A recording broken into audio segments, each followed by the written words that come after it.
بسم الله الرحمن الرحيم. السلام عليكم ورحمة الله وبركاته. إن الحمد لله نحمده ونستعينه ونستغفره ونعوذ بالله من شرور أنفسنا وسيئات أعمالنا. من يهده الله فلا مضل له ومن يضلل فلا هادي له، وأشهد أن لا إله إلا الله وحده لا شريك له، وأشهد أن محمدا عبده ورسوله. يا أيها الذين آمنوا اتقوا الله حق تقاته ولا تموتن إلا وأنتم مسلمون.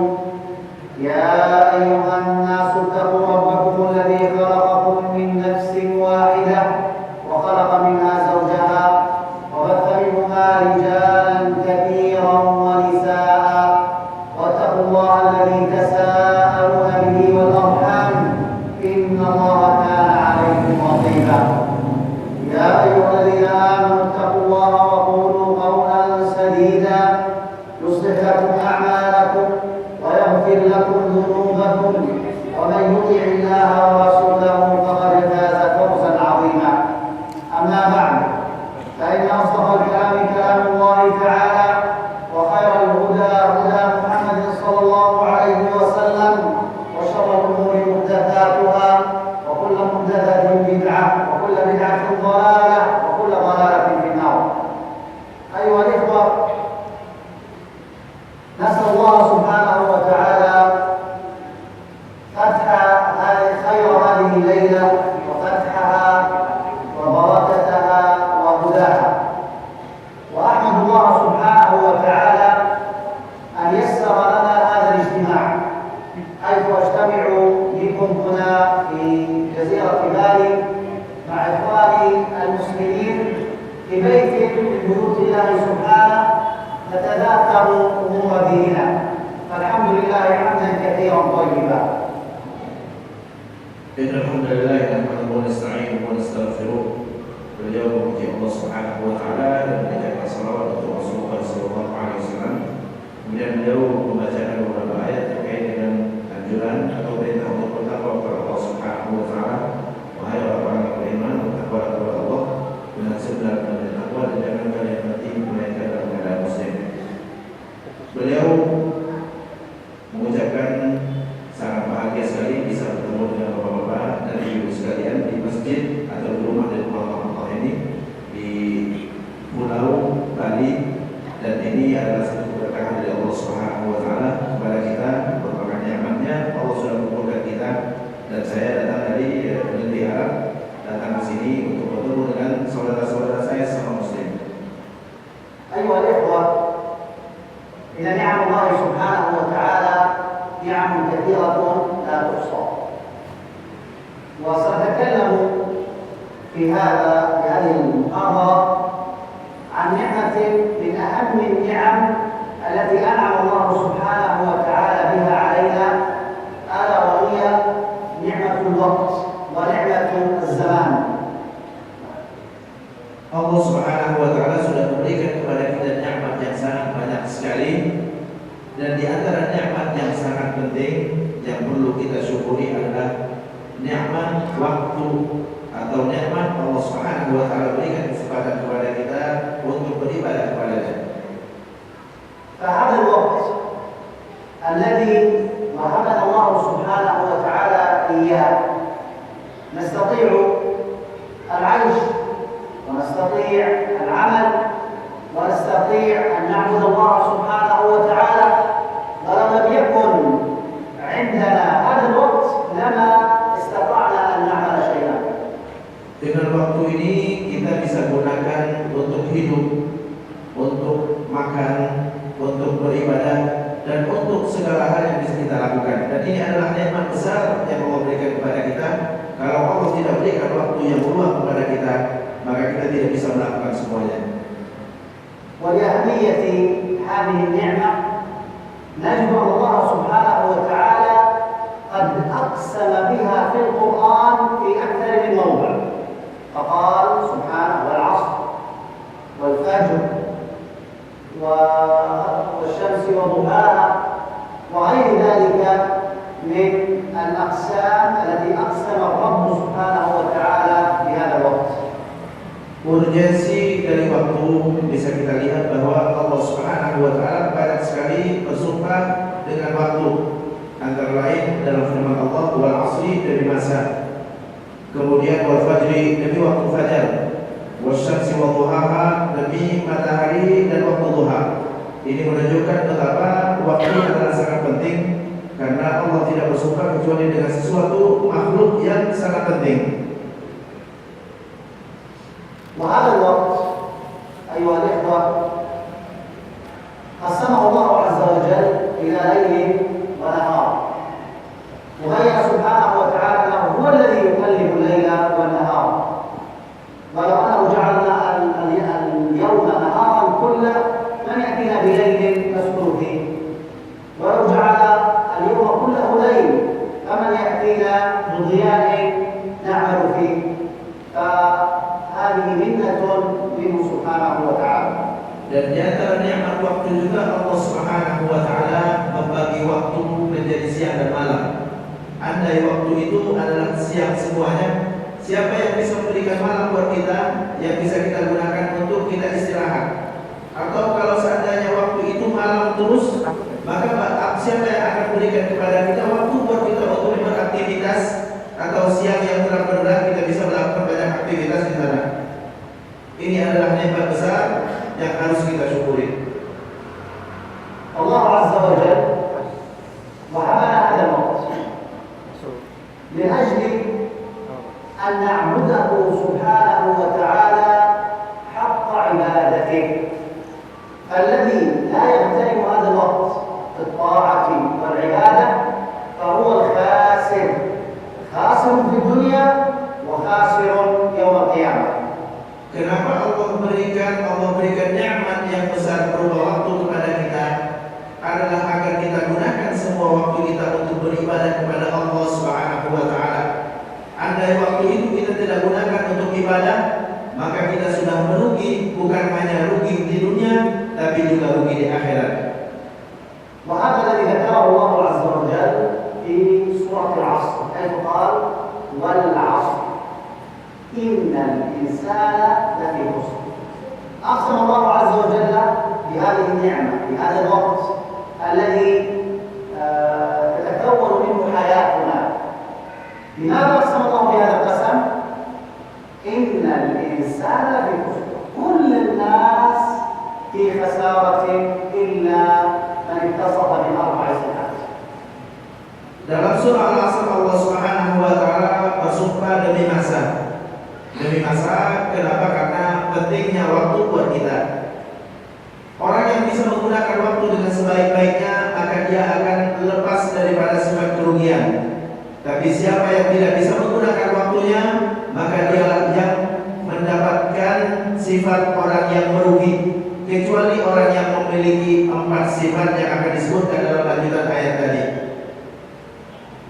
أول صفة من هذه الصفات حتى نكون من الناجين من الخسارة قال تعالى إلا الذين آمنوا. الإيمان بالله سبحانه وتعالى. Sifat yang pertama bagi orang yang tidak merugi atau bisa memanfaatkan waktunya dengan sebaik-baiknya adalah sifat beriman. Kecuali orang-orang yang beriman. Dalam ayat tadi illal ladzina amanu, kecuali orang-orang yang beriman. والإيمان أيها الإخوة يتضمن الإيمان بأركان الإيمان الستة. أن تؤمن بالله وملائكته وكتبه ورسله واليوم الآخر وأن تؤمن بالقدر خيره وشره. Iman di sini mencakup seluruh rukun iman yang 6, yaitu beriman kepada Allah Subhanahu wa taala, malaikatnya, kitab-kitabnya, rasul-rasulnya, hari kemudian atau hari kiamat, dan takdir baik dan buruknya. وهذه الأركان أيها الإخوة جاء جبريل عليه السلام في صورة إنسان متعلم، فجلس إلى النبي صلى الله عليه وسلم وأسند ركبتيه إلى ركبتيه ووضع كفيه على فخذيه، إما على فخذ نفسه أو على فخذي الرسول صلى الله عليه وسلم، ثم أخذ يسأل النبي عليه الصلاة والسلام عن الإسلام، عن الإيمان، عن الإحسان، عن علامات الساعة وهكذا. فلما ذهب جبريل عليه السلام قال النبي صلى الله عليه وسلم: تدرون من السائل؟ قال: الله ورسوله أعلم. فقال النبي عليه الصلاة والسلام: هذا جبريل أتاكم يعلمكم دينكم.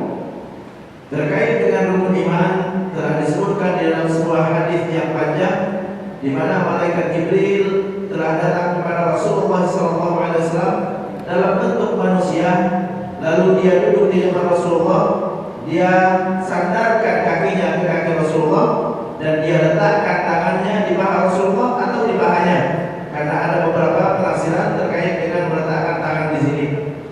Setelah itu dia bertanya kepada Rasulullah SAW tentang Islam, tentang iman, tentang ihsan, dan tentang tanda hari kiamat. Setelah itu dia pergi. Lalu Rasulullah SAW bertanya kepada para sahabat, "Atadruna man as-sa'il? Tahukah kalian siapa yang bertanya tadi?" Para sahabat tidak ada yang mengetahui. Lalu Rasulullah mengatakan, "Atakum yu'allimukum dinakum." Dia telah datang kepada kalian adalah untuk mengajarkan kepada kalian tentang agama kalian. نستفيد من هذا أنه لا يمكن لأحد أن يتعلم أو أن يعرف العلم الصحيح إلا إذا طلب العلم. فهذا جبريل وهو ملك كريم جاء في صورة طالب علم، ولذلك أيها المسلم أيها المسلمة احرصوا جميعا على طلب العلم. Agama tidak bisa kita miliki dan tidak bisa kita mengenalnya kecuali kita datang sebagai seorang yang menuntut ilmu. Sebagaimana yang dilakukan oleh malaikat Jibril, dia datang kepada Rasulullah seperti seorang yang mau belajar, walaupun sebenarnya dia sudah mengetahui apa yang akan ditanyakan kepada Rasulullah SAW. Maka kita tidak bisa mendapatkan agama atau memiliki agama kecuali kita belajar dan mau menuntut ilmu. قال النبي عليه الصلاة والسلام: طلب العلم فريضة على كل مسلم. مسلم يشمل الذكر والأنثى، فطلب العلم فريضة على كل مسلم ومسلمة، على كل مسلم ذكر وأنثى. كما أن الصلاة فرض عليك، ففرض عليك أن تتعلم أركان الصلاة وأحكام الصلاة، وهكذا ما يتعلق بالصيام وما يتعلق بأحكام الدين. Agama harus kita belajar. Makanya Rasulullah SAW dalam sebuah hadis beliau bersabda, "Talabul ilmi fardhatun ala kulli muslimin." Menuntut ilmu adalah wajib bagi setiap orang muslim. Muslim di sini mencakup laki dan perempuan, bukan hanya laki-laki. Siapapun yang mana dia beriman kepada Allah Subhanahu wa taala, wajib dia menuntut ilmu supaya bisa melaksanakan kewajibannya kepada Allah Subhanahu wa taala. Gak mungkin kita bisa sholat, berpuasa, berzakat atau melaksanakan kewajiban yang lainnya kecuali kalau kita memiliki ilmu dan tahu cara melaksanakan ibadah-ibadah tersebut. أنت أيها المسلم إذا طلبت العلم تستطيع أن تميز بين الحلال والحرام، تستطيع أن تميز بين الصواب والخطأ، تستطيع أن تميز بين ما يحبه الله سبحانه وتعالى ويرضاه وبين ما يكرهه الله سبحانه وتعالى ويرضاه. Di saat engkau belajar, engkau akan mengerti apa yang diwajibkan oleh Allah Subhanahu wa taala kepadamu.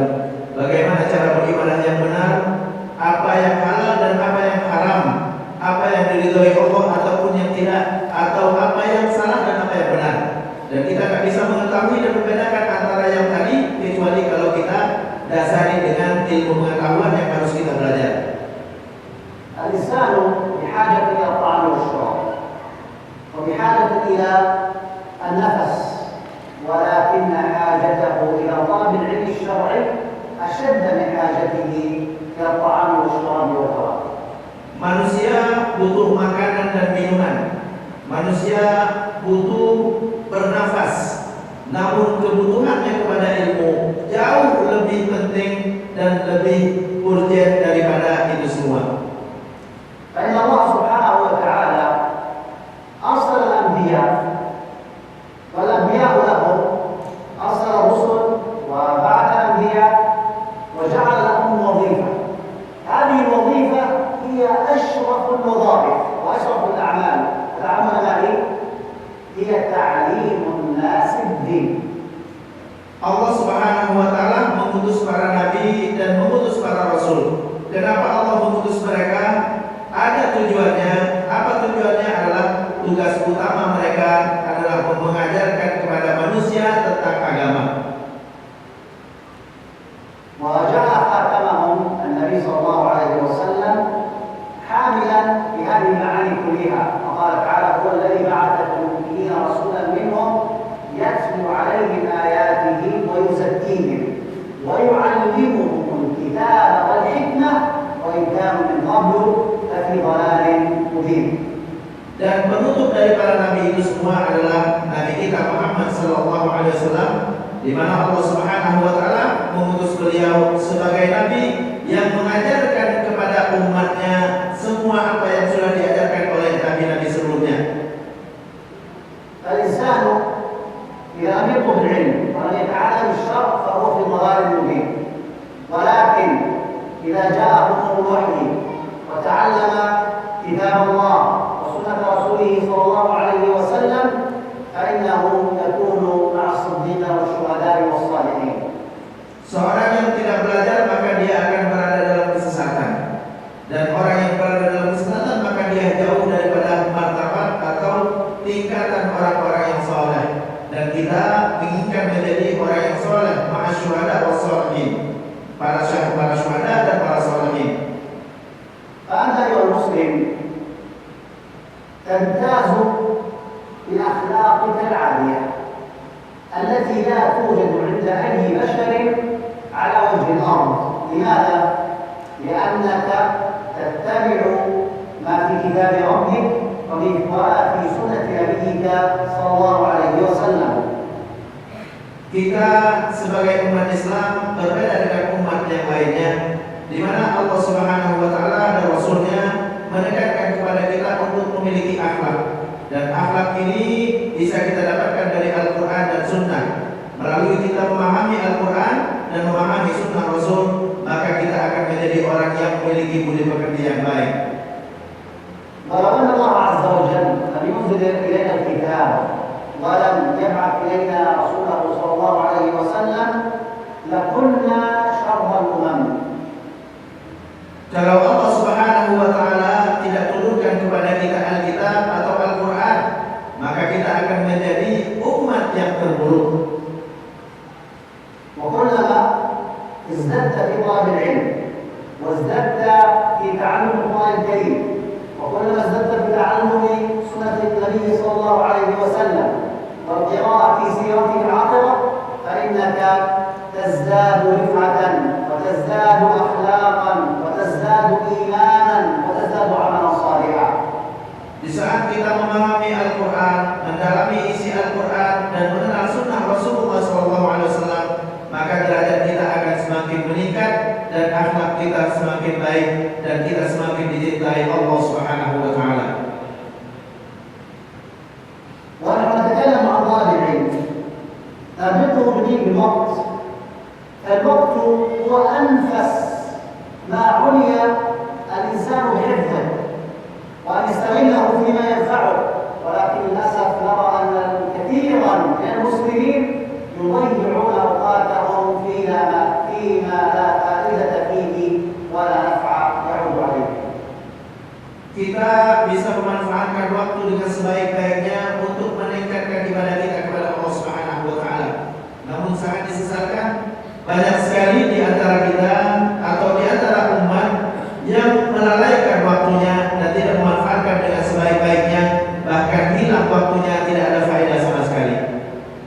وأذكر في هذا المقام قصة حدثت بعد وفاة النبي صلى الله عليه وسلم في وقت الصحابة رضي الله عنهم.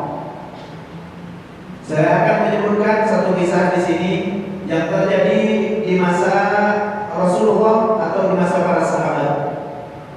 هذه القصة حدثت بين شابين الأول منهما ابن عباس رضي الله عنهما عبد الله بن عباس ابن عم النبي عليه الصلاة والسلام والثاني صديق له من الأنصار.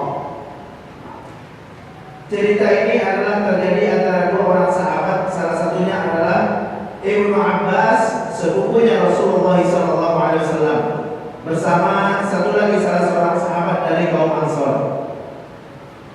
قال ابن عباس رضي الله عنهما لصاحبه الأنصاري: هلم بنا نطلب العلم على صحابة الرسول صلى الله عليه وسلم. فقال له ذلك الأنصاري: العجب لك يا ابن عباس، ترى من ترى من أصحاب رسول الله صلى الله عليه وسلم إنهم كثر، وتظن أن الناس يحتاجون إليك وتريد أن تطلب العلم. Ibnu Abbas pernah mengatakan kepada seorang dari kaum Ansor ini, mari kita belajar kepada sahabat Rasulullah SAW. Namun sahabat Ansor ini dia mengatakan, wahai Ibnu Abbas, sahabat yang mana yang kau maksud padahal sahabat adalah banyak sekali. فتركه ابن عباس رضي الله عنهما وأخذ يتتبع الصحابة رضي الله عنهم ويسألهم ويطلب العلم عليهم حتى أصبح ابن عباس رضي الله عنهما يجلس على كرسي التعليم ويعلم الناس ويفتي الناس.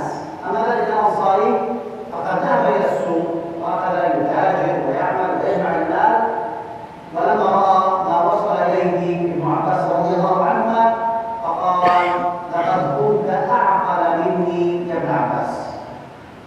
Namun setelah mendapatkan jawaban demikian, Ibnu Abbas pun meninggalkannya dan melakukan apa yang dia inginkan, yaitu belajar kepada sahabat-sahabatnya Rasulullah SAW. Setelah beliau belajar dengan para sahabat, beliau menjadi orang yang berilmu dan duduk di atas kursi mengajarkan manusia tentang agama.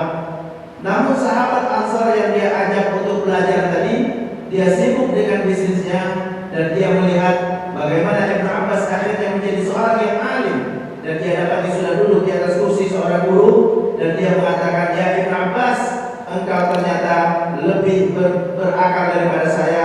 Harusnya aku melakukan apa yang kau lakukan, yaitu belajar dengan para sahabat. وطلب العلم يحتاج منا إلى جهد ويحتاج منا إلى تعب، وليس هو بالأمر السهل أن يكون إنسان جالس أو نائم ويستيقظ فيجد نفسه قد أصبح عالما، لا، وإنما لابد أن يسلك طريق العلماء ويسلك طريق طلب العلم حتى يكون من الموفقين ويكون من العلماء. Belajar membutuhkan usaha dan membutuhkan kita untuk mengerahkan segala kemampuan kita. Tidak mungkin seorang menjadi berilmu di saat dia hanya sekedar tidur atau dia menyia-nyiakan waktu, namun dia harus belajar dan belajar yang banyak. Kenapa? Karena orang yang belajar yang banyak belum tentu dia mendapatkan ilmu, apalagi kalau orang yang tidak memanfaatkan waktunya untuk belajar. ولا يسمح من كلامي أنني أقول اتركوا التجارة، اتركوا العمل وانشغلوا جميعا بطلب العلم، لا، وإنما الواجب علينا أن نتعلم العلم، وخاصة في العبادات والمعاملات التي نمارسها. Saya tidak mengatakan bahwa kalian tinggalkan berbisnis, tinggalkan urusan dunia, hanya belajar saja.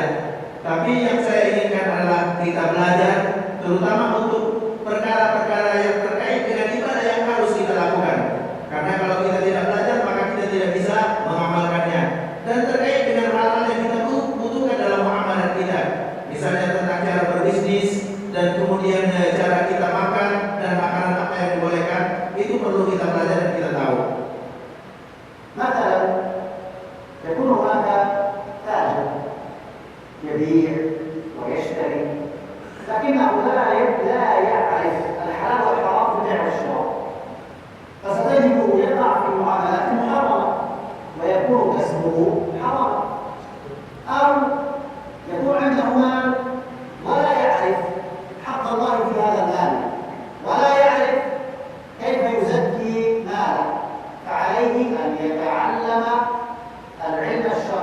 في هذا.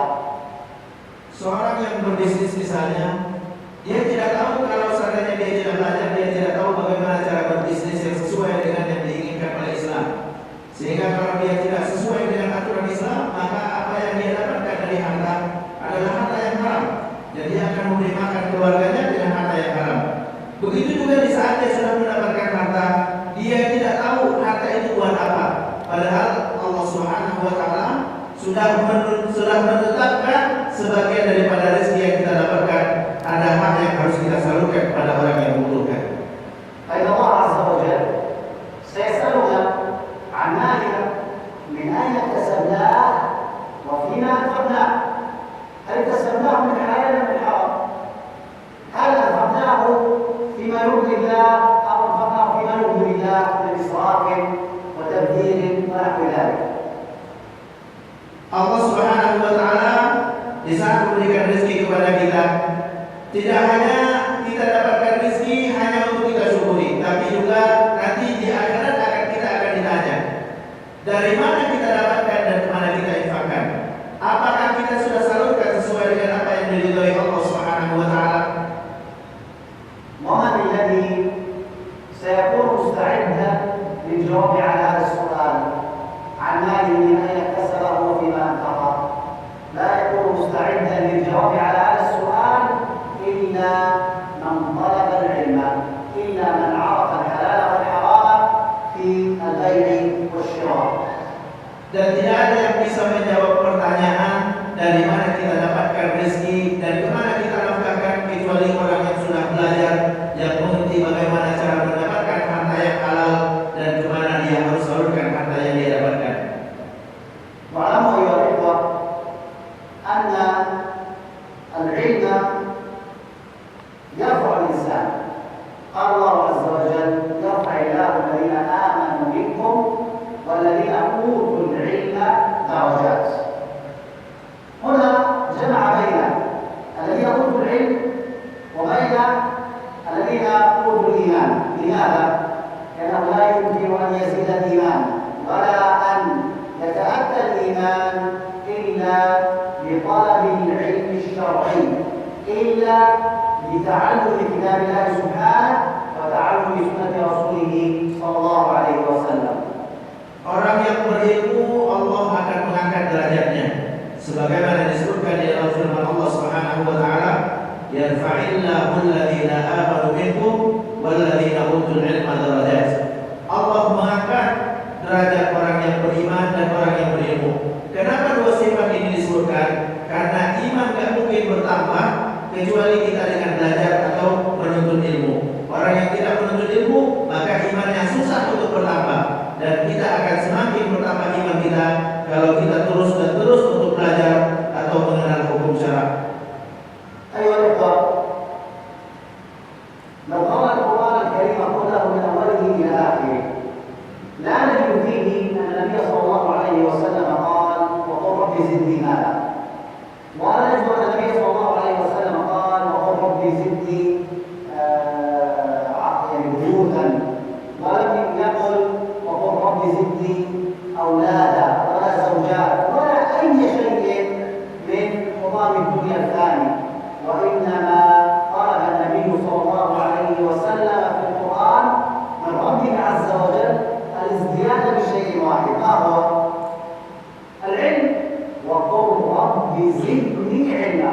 فإذا كان النبي المصطفى صلوات الله وسلامه عليه يقول: وقل رب زدني علما، فما بالكم بنا نحن الجهلاء الضعفاء المقصرون؟ Allah Subhanahu wa taala perintahkan kepada Rasulullah sallallahu alaihi wasallam di dalam Al-Qur'an untuk mengatakan wa qul rabbi zidni ilma, katakan wahai Muhammad, ya Tuhanku tambahkan kepadaku ilmu. Tidak ada di dalam Al-Qur'an dari awal sampai akhir di mana Allah mengajarkan kepada Rasulnya untuk berdoa, ya Allah tambahkan kepadaku rumah, tambahkan kepadaku harta, tambahkan kepadaku anak, tambahkan kepadaku istri. Tapi Allah Subhanahu wa taala perintahkan kepada Rasulnya untuk meminta agar ditambahkan ilmunya. Padahal Rasulullah sallallahu alaihi wasallam adalah makhluk yang paling berilmu di antara kita dan kita belum seberapa dibandingkan Rasulullah. Apalagi jika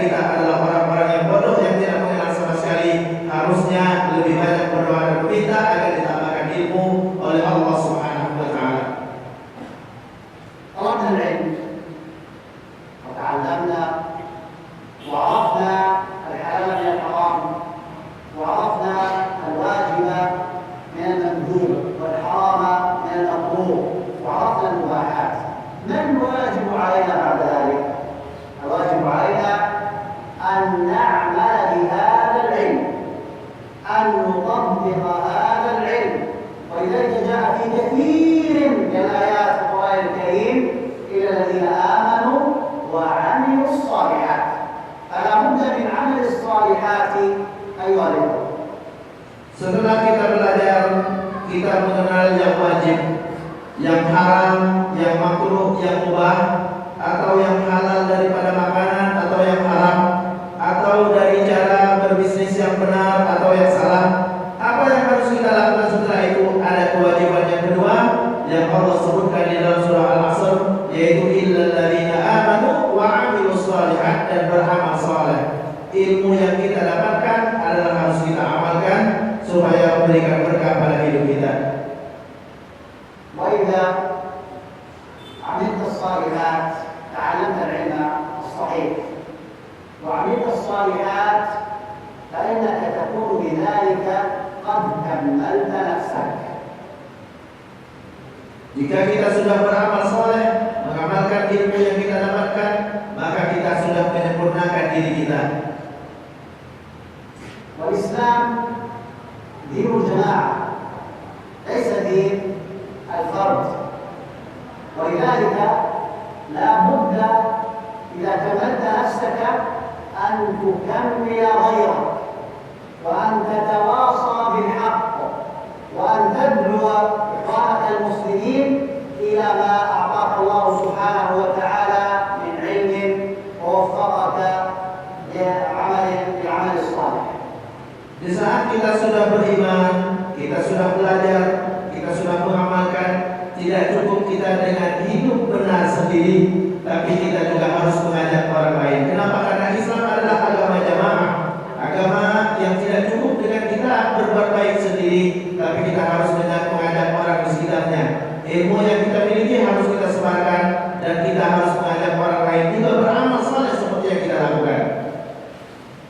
ونختم هذه الكلمة بآخر صفة من الصفات.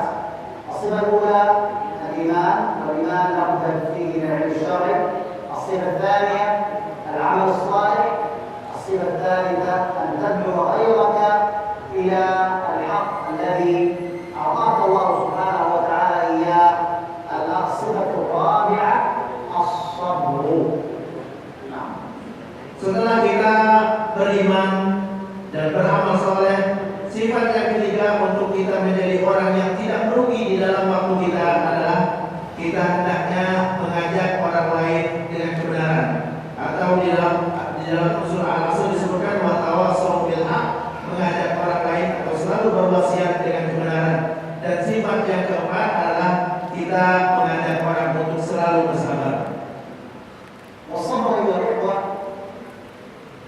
جاء ذكره في القرآن الكريم في مقروء يعني في أكثر من 70 موضع. ذكر في القرآن في أكثر من 70 موضعا. فكل عباداتنا تحتاج منا إلى صبر. الآن جلوسنا في هذا المسجد جلوس لطلب العلم، أليس كذلك؟ من الذي استطاع أن يجلس؟ الصابرون. لأنك أن تجلس وأن تحبس نفسك وأن ترجع إلى بيتك وأن تستمع إلى العلم، فهذا يحتاج منك إلى صبر. وكذلك العبادات، المسلم يأتي ويصلي الصلوات كلها في المسجد، وخاصة صلاة الفجر وصلاة العشاء. إن لم يكن عندك صبر هل تستطيع أن تأتي وتتحمل المشاق والمتاعب لأجل الصلاة؟ لا. ولذلك الصبر يدخل في كل الدين.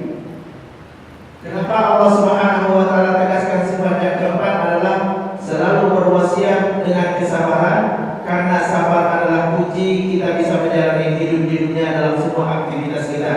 Semua kewajiban dan ibadah kita untuk kesabaran.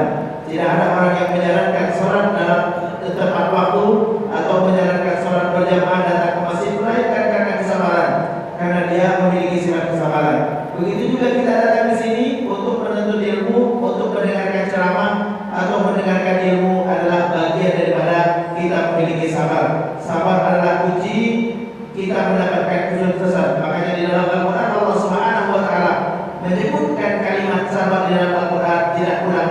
70 kali. إذا لابد من الصبر على طاعة الله ولابد من الصبر عن معصية الله. المعاصي أيها الإخوة خفيفة على الناس، فتجد الإنسان في معصية خفيف وسريع، ولكن الذي يصل عن المعصية ويبتعد عنها هو الذي له الأجر عند الله سبحانه وتعالى. Tidak hanya di dalam menjalankan ketaatan atau menjalankan kewajiban kita untuk sabar, di dalam meninggalkan yang diharapkan oleh Allah Subhanahu wa taala juga kita perlu sabar. Karena banyak sekali kita lakukan orang yang cepat sekali melakukan yang diharapkan Allah. Kenapa? Karena dia tidak sabar. Tapi orang yang mampu meninggalkan yang diharapkan Allah, itulah orang yang sabar. بقي عندنا أن نعلم أن أمورنا كلها بيد الله سبحانه وتعالى، والله عز وجل يصيب الإنسان بمختلف الأحوال، فيصيبه بالسراء ويصيبه بالضراء، يصيبه بالصحة ويصيبه بالمرض، يصيبه بالغنى ويصيبه بالفقر. الواجب عليك أيها المسلم أن تصبر على أقدار الله عز وجل، وخاصة أقدار الله المؤلمة. فإذا أصابك الله بموت عزيز أو بمرض أو بفقر أو بأي شيء فيه ألم، فاعلم أن هذا ابتلاء من الله عز وجل لك. أتصبر أم تكفر؟ فنسأل الله سبحانه وتعالى أن يجعلنا من الصابرين الشاكرين. Selain daripada sabar dalam menjalankan ketaatan, sabar dalam meninggalkan yang diharapkan Allah Subhanahu wa taala, yang perlu kita ingat juga bahwa hidup kita di dunia tidak pernah lepas daripada ujian. Allah Subhanahu wa taala seringkali menguji kita dengan wafatnya seseorang yang dekat dengan kita, atau kehilangan harta, atau kita ditimpa oleh penyakit, atau sesuatu apapun yang tidak menyenangkan. Itu adalah bagian daripada takdir Allah Subhanahu wa taala untuk menguji kita siapa yang sabar di antara kita. Jika kita berhasil sabar, maka Allah janjikan pahala yang besar. Namun kita tidak sabar dalam menghadapinya, maka kita termasuk orang yang kafir atau orang yang kufur dengan nikmat Allah Subhanahu wa taala. Kenapa? Karena nikmat Allah jauh lebih banyak daripada ujian yang Allah timpakan kepada kita. إذا يا إخوة علينا أن نشكر الله عز وجل على نعمة الوقت، وبشكر الله على نعمة الوقت أن نغتنمها في طلب العلم وفي العمل الصالح وفي دعوة الناس إلى الخير وفي الصبر على ذلك. Kesimpulan dari semuanya adalah bahwa waktu adalah nikmat besar. Kita akan rugi kalau tidak memanfaatkan waktu dengan sebaik-baiknya. Apa yang harus kita lakukan? Kita harus memperkuat iman kita dengan banyak belajar dan mengamalkan ilmu yang sudah kita kenal, dan kita mengajak orang untuk berbuat baik, mengajak orang di sekitarnya dengan kebenaran, dan juga harus kita iringi dengan kesabaran, baik dalam menjalankan ketaatan, dalam meninggalkan maksiat, ataupun kita di dalam menghadapi ujian Allah Subhanahu wa taala. في ختام هذه المحاضرة نسأل الله سبحانه وتعالى أن يوفقنا وإياكم لكل خير، ويجعلنا ممن يستمع القول فيتبع أحسنه. ويوفق التلقي إلى هذه الرجال نستمع إلى الأسئلة سواء كانت مكتوبة أو مشافهة، والله تعالى. Di akhir ceramah saya berharap semoga Allah memberikan taufik kepada kita untuk mengamalkan apa yang kita ketahui, dan dalam waktu yang singkat ini saya akan berikan kesempatan kepada para hadirin dan hadirat sekalian untuk bertanya. Silakan. Sebelum ada yang mau bertanya, saya akan menyampaikan pengumuman di sini bahwa ini yang menyelenggarakan acara hari ini adalah Yayasan Aktif Indonesia. Ini lembaga adalah lembaga dakwah dan juga sekaligus adalah lembaga pendidikan di mana kita memiliki pesantren Islam aktif yang ada di Bekasi. Kita menawarkan kepada saudara-saudara atau bapak dan ibu yang punya anak atau punya saudara yang usianya 16 tahun ya, atau 19 tahun yang sudah selesai SMP atau SMA untuk ikut serta dalam lembaga pendidikan ini, artinya belajar di sini, dan kita siapkan juga beasiswa bagi anak yatim dan yang kurang mampu. Guru-guru dari pesantren ini adalah guru-guru dari Mekah, Al-Mukarramah, dan juga dari Timur Tengah. Jadi kita harapkan kalau ada saudara-saudara atau bapak-bapak dan ibu yang punya saudara atau anak yang mau mengikuti pendidikan di pesantren Islam Aktif Bekasi, mari silakan daftarkan kepada kita yang usianya 16 tahun tamat SMP atau 19 tahun tamat SMA. Kemudian di samping itu kita juga membuka donasi untuk Syria melalui Yayasan Aktif Indonesia.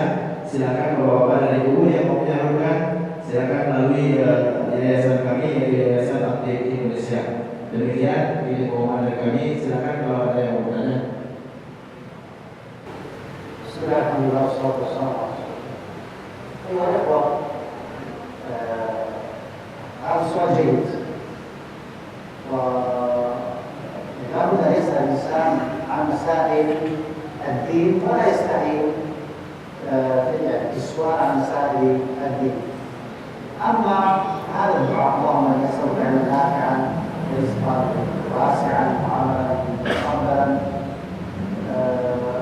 ثبت نحو هذا الدعاء عن النبي عليه الصلاة والسلام، ولكن لا يخصص بصلاة الفجر، وإنما يدعو الإنسان يعني بما شاء ويكثر من الدعاء خاصة في المواطن التي كان يكثر فيها النبي عليه الصلاة والسلام الدعاء، مثلا بين الأذان والإقامة، في السجود وأنت ساجد، بعد الانتهاء من التحيات والصلاة الإبراهيمية قبل السلام. هذا الموقف أيضا كان النبي صلى الله عليه وسلم يكثر فيه من الدعاء، وأكثر عنه أدعية كثيرة صلوات الله وسلامه عليه كان يدعوها. أما الدعاء بعد الصلاة فهذا لا أعرف أنه موجود في السنة، فيحرص على الدعاء في الصلاة أين الإقامة بعد التشهد وقبل السلام في الثلث الآخر من الليل قبل صلاة الفجر. هذه كلها مواطن يستجاب فيها الدعاء، وندعو بما ثبت عن النبي صلى الله عليه وسلم، وندعو بما نشاء، لكن لا نخصص دعاء معين لصلاة الفجر، دعاء معين لصلاة الظهر، دعاء معين لصلاة العصر، وهكذا. والله تعالى. Pertanyaan adalah sesuatu yang bagus ya. Kita perlu bertanya tentang urusan-urusan agama kita ya, tidak perlu kita malu dalam bertanya. Terkait dengan pertanyaan tadi adalah tentang doa Allahumma inni as'aluka ilman nafi'an wa rizqan wasi'an wa 'amalan mutaqabbala. Ini doa tidak dikhususkan di waktu salat subuh. Banyak sekali doa yang datang dari Rasulullah SAW selain daripada doa yang seperti ini.